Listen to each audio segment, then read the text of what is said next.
চলমান এইচএসসি ও সমমান পরীক্ষার স্থগিত থাকা বিষয়ের পরীক্ষা আর অনুষ্ঠিত হচ্ছে না। এরই মধ্যে সম্পন্ন হওয়া বিষয়সমূহের নম্বরের ভিত্তিতেই এইচএসসির ফলাফল দেয়া হবে। মঙ্গলবার বিকেলে ঢাকা শিক্ষা বোর্ডের চেয়ারম্যান এই তথ্য নিশ্চিত করেন। এর আগে পরীক্ষা না দেওয়ার দাবিতে দুপুরে সচিবালয়ের ভেতরে ঢুকে পড়েন হাজারো এইচএসসি পরীক্ষার্থী। উদ্ভূত পরিস্থিতিতে পরীক্ষা না দেওয়ার দাবি জানিয়ে তারা বলেন, এরই মধ্যে যে কয়টি বিষয়ের পরীক্ষা হয়েছে তার ভিত্তিতেই পরীক্ষার ফল প্রকাশ করতে হবে।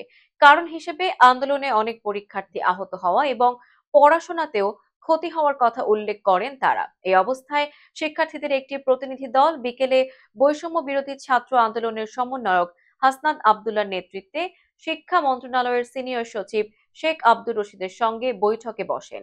এ সময় সচিবের কক্ষের বাইরে পরীক্ষা না দেওয়ার দাবিতে বিক্ষোভ করেন আন্দোলনরত অনেক পরীক্ষার্থী।